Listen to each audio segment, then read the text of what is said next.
Mēs esam dronu koalīcijas ietvaros Liepājas pusē, veicam kārtējos dronu testus. Šeit pulcējas aptuveni 10 nācijas.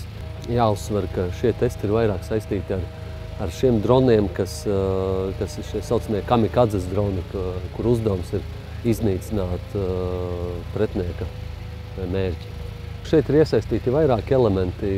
Pirmais ir gaistelpas novērošanas radars, kas veic visu areāla gaistelpas novērošanu un tādā veidā arī kontrolē, kas notiek šeit gaisā. Otrs elements un spēlētājs ir šis mērķis, kur ir atsevišķa kompānija, kas ir, viņi palaiž virs jūras šo dronu, kurš tad arī tēlo šo pretinieka mērķi.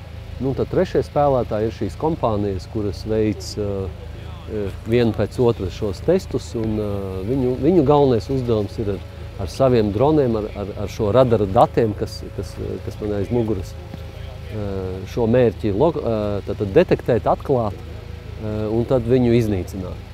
Patīkami redzēt, ka viss ir noorganizēts, teiksim, augstākajā līmenī, un industrijas ir nodrošināts ar visu nepieciešamo, lai šie testi noritētu sekmīgi.